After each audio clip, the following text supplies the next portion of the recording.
పావురం ఎలుక కథ. పూర్వంగా నదీ తీరంలో ఓ పెద్ద చెట్టు ఉండేది. ఎత్తుగా విశాలంగా పరుచుకున్న కొమ్మలతో ఉండే ఆ చెట్టు మీద ఎన్నో రకాల పక్షులు గూళ్లు జీవిస్తున్నాయి. ఒకరోజు ఉదయం ఆ చెట్టు మీద నివసిస్తున్న కాకి కిందకు చూచింది. ఆ చెట్టుకు కొద్ది దూరంలో ఒక వేటగాడు నూకలు చల్లి వల పన్నుతూ కనిపించగానే దానికి భయం వేసింది.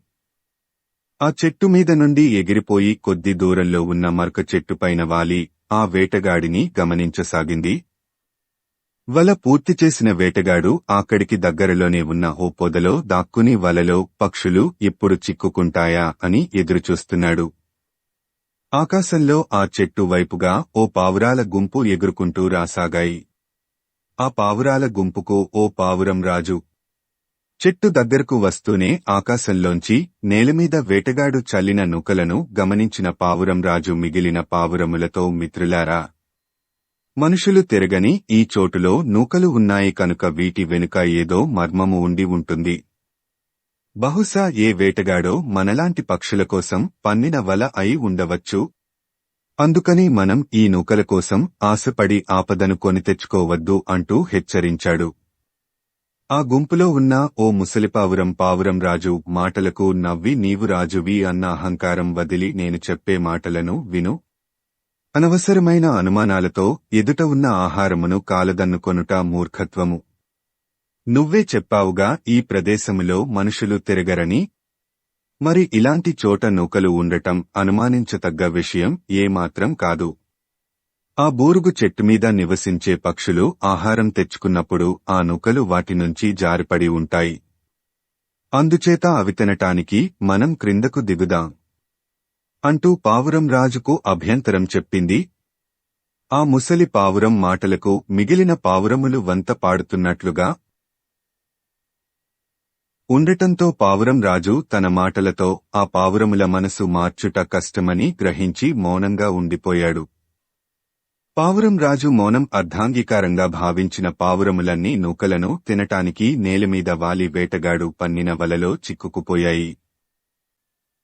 పావురం రాజు మాట వినకుండా ముసలిపావురం మాట విని నూకలకు ఆశపడి ప్రాణాలు మీదకు తెచ్చుకున్నందుకు ఏడుస్తూ ముసలి పావురాన్ని మిగిలిన పావురాలన్నీ కోపంతో తిట్టసాగాయి. పావురం రాజు ఆ పావురాలన్నింటినీ ఓదారుస్తూ, దురాశ వల్ల ప్రాణాల మీదకి తెచ్చుకుంటారా, ఇప్పుడు మనలో మనం గొడవపడితే మంచిది కాదు అన్నాడు. పావురం రాజు మాటలకు మిగిలిన పావురాలన్నీ శాంతించాయి. వలకు కొద్ది దూరంలో ఉన్న పొదలో దాక్కున్న వేటగాడు వలలో చిక్కుకున్న పావురములను చూసి, ఆహా, పొద్దున్నే ఎవరి మొహం చూశానోగాని ఈరోజు నా పంట పండింది అనుకుంటూ పొదలోంచి లేచి వలవైపు రాసాగాడు. వేటగాడిని పావురం రాజు గమనించి, మిత్రులారా, వేటగాడు వస్తున్నాడు. మనమందరం ఒక్కసారి బలంగా ఆకాశంలోకి ఎగురుదాం. అప్పుడు వలతో సహా వేటగాడికి దొరకకుండా ఈ ఆపదను తప్పించుకుంటాం.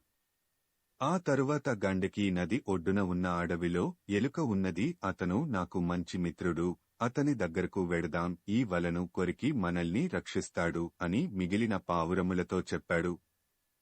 పావురం రాజు ఉపాయానికి మిగిలిన పావురాలన్నీ సంతోషించాయి. వేటగాడికి దొరకకుండా తప్పించుకునే మార్గం దొరికినందుకు వాటికి కొత్త ఉత్సాహం పుట్టుకొచ్చింది. పావురాలన్నీ ఒక్కసారిగా రెక్కలను టపటపాలాడించాయి. రివ్వుమంటూ వలతో సహా ఆకాశంలోకి వేగంగా ఎగిరిపోయాయి. వలలో చిక్కుకుని గింజుకుంటున్న పావురాలు ఎక్కడికి పోతాయిలే అని తాపీగా వస్తున్న వేటగాడు ఒక్కసారిగా పావురములన్నీ ఆకాశంలోకి ఎగిరిపోవటం చూసి కొయ్యబారిపోయాడి. వెంటనే తెలివి తెచ్చుకుని ఆకాశంలో పావురాలు ఎగురుతున్న దిక్కువైపు నేలమీద పరుగుపెట్టి కొంత దూరం వెళ్లి ఆయాసంతో ఆగిపోయి ఇక ముందుకు వెళ్లలేక తన దురదృష్టానికి ఏడుస్తూ ఇంటి దారి పట్టాడు. పావురములన్నీ ఎక్కడా ఆగకుండా ఎగురుతూ విచిత్రవనంలో ఎలుక నివసిస్తున్న చెట్టు దగ్గర వాలాయి. పావురముల రెక్కల శబ్దమునకు భయపడిన ఎలుక చెట్టు తొర్రలోపలికి దూరిపోయి భయంతో కూర్చున్నాడు.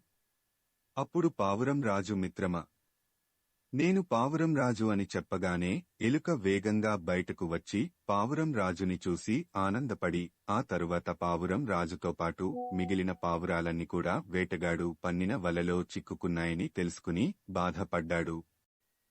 పావురం రాజు ఎలుకని చూసి ఆనందపడి మిత్రమా, స్నేహితుడు ఆపదలో ఉన్నప్పుడు బాధపడేవాడే నిజమైన మిత్రుడు. అందుకే నేను నీ దగ్గరకు వచ్చాను. ఈ వలతాళ్లను కొరికి మమ్మల్ని రక్షించు అన్నాడు. పావురం రాజు మాటలకు ఎలుక ఆనందిస్తూ మిత్రమా, నీ కోరిక తప్పక మన్నిస్తాను. కాకపోతే నా పళ్ళు చాలా సున్నితమైనవి కనుక ముందు నీ కాళ్లకున్న తాళ్లను కొరుకుతాను అన్నాడు. ఎలుక మాటలకు పావురం రాజు నవ్వి, అలాగే కానివ్వు మిత్రమా. కాకపోతే ముందుగా ఈ పావురములకున్న తాళ్లను కొరికి ఆ తరువాత నా కాళ్లకున్న తాళ్లను కొరుకు అన్నాడు. పావురం రాజు, తనకు మాలిన ధర్మము మొదలు చెడ్డబేరము అన్నాడు ఎలుక. మనలని నమ్మినవారిని రక్షించుట మన ధర్మం. అదే న్యాయం. అందుకే ముందు ఈ పావురాలని రక్షించి ఆ తరువాత నన్ను రక్షించు. పావురం రాజు మాటలకు నిజమును గ్రహించిన ఎలుక తన పళ్లతో అన్ని పావురముల బంధములను కొరికి వాటిని రక్షించెను. ప్రతివారికి ఆపద సమయంలో ఆదుకొనుటకు ఓ మంచి మిత్రుడు ఉండాలి. మిత్రలాభము కంటే మించిన లాభము లేదు.